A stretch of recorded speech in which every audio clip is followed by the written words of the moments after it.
जंग जितन के दावे अमरीकी आर्मी चीफ अहदे फारक ट्रंप के कौम का खिताब अगले ही रोज जनरल जॉर्ज ने इस्तीफा ले लिता। जनरल डेविड हॉर्टन ते मेजर जनरल विलियम क्लिंटन ने बरतरफ अमरीकी वजीर जंग पैट हेगेस्ट ने औखता छुटन का हुक्म दे दिता। अमरीकी मीडिया के मुताबिक नायब क्रिस्टोफर नो कायम मुकाम अमरीकी आर्मी चीफ मुकर्रर कर दिता गया।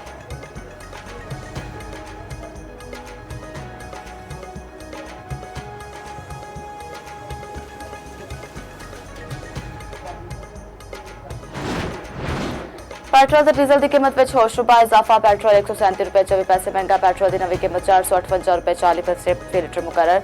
डीजल ₹184.49 महंगा। 1 लीटर डीजल ₹520.35 का हो गया। पेट्रोल ते डीजल की कीमत में इजाफे उत्ते आवाम फट पई आखदी है। पहले मुश्किलात का शिकार रहा हुकूमत ने पेट्रोल होर महंगा कर दिता।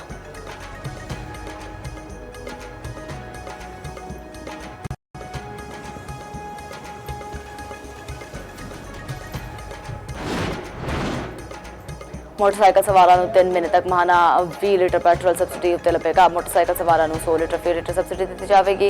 इंटरसिटी पब्लिक ट्रांसपोर्ट को डीजल उत्ते फी litre ₹100 subsidy. Goods transport railway लिए भी सबसिडी देने किसानों को कटाई लिए ₹1500 फी एकड़ सबसिडी लभेगी।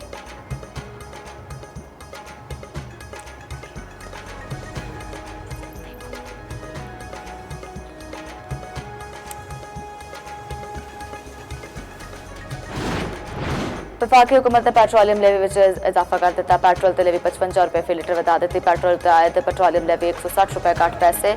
हाई ऑक्टेन उत्ते लेवी ₹305.37 फी लीटर। मिट्टी के तेल उत्ते जी ₹20.36 फी लीटर। रवा माली साल पेट्रोलियम लेवी का हदफ ₹1468 अरब मुकर्रर।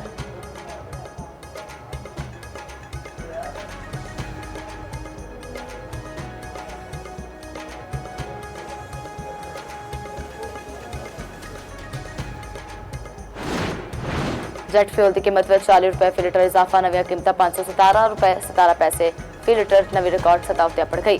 1 मार्च तो हम तक कीमत में ₹329.17 का इजाफा हो चुका है।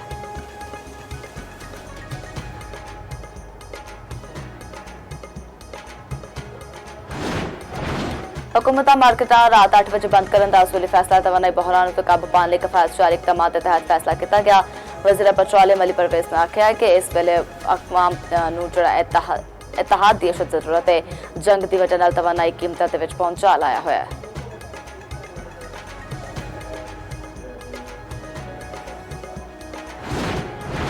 बन्नू डोमेल पुलिस स्टेशन के नेड़े खुदकश हमला। डॉक्टर ते उन्होंने अहलिया समेत 5 अफराद शहीद। 2 पुलिस एहलकार समेत 4 जख्मी। बारूद तो पड़ी गड्डी टकराने धमाका होया।